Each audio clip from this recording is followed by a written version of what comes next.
Software engineer Atul Subhash के जान देने के मामले में जांच जारी है। अब इस मामले में खबर है कि बेंगलुरु पुलिस नोट में शामिल हर आरोपी की जांच करने वाली है।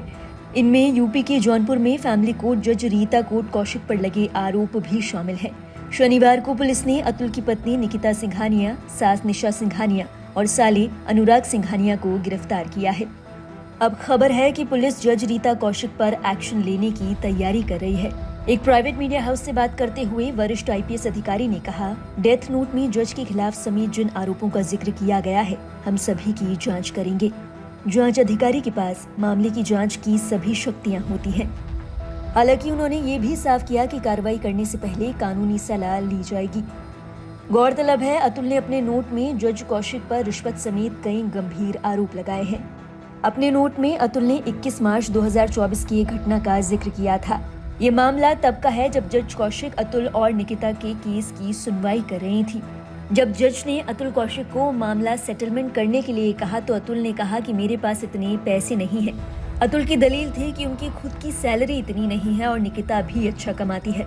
ऐसे में अतुल ने जज से कहा था, मैम अगर आप एनसीआरबी का डेटा देखें तो लाखों आदमी अपनी जान दे रहे हैं झूठे केस की वजह से।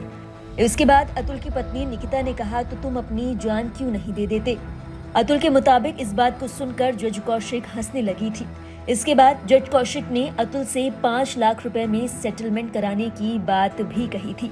अतुल ने बताया कि जज ने उनसे कहा था कि मैं 5 लाख रुपए लूंगी और इसी कोर्ट में सब सेटल हो जाएगा, निकिता भी एडजस्टमेंट करेगी। बता दें, इस बात के सामने आने के बाद इस बात पर भी सवाल उठाए जाने लगे थे कि पत्नी और ससुराल वालों के खिलाफ तो कार्रवाई की गई है, लेकिन क्या जज कौशिक के खिलाफ भी कोई कार्रवाई की जाएगी। इसी कड़ी में अब ये खबर सामने आ रही है कि पुलिस जज कौशिक के खिलाफ कार्रवाई करने की तैयारी कर रही है।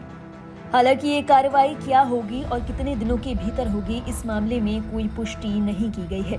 बताते चले, इस मामले में एक्शन लेते हुए पुलिस अतुल की पत्नी निकिता, सास निशा और साले अनुराग सिंघानिया को गिरफ्तार किया जा चुका है।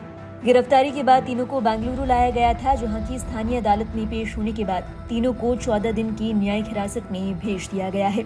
इसी के साथ खबर है कि चाचा सुशील सिंघानिया को अंतरिम जमानत दे दी गई है। गौरतलब है, अतुल सुभाष के जान देने का मामला सामने आने के बाद केवल यूपी या बेंगलुरु ही नहीं बल्कि पूरे देश में इस बात की चर्चा जोरों पर है कि अतुल सुभाष को न्याय मिलना ही चाहिए। ऐसे में कहा जा रहा है कि पुलिस पर भी इस मामले को लेकर भारी दबाव है। इस मामले से जुड़ी हर अपडेट हम देते रहेंगे आपको। आप देखते रहिए लाइव हिंदुस्तान।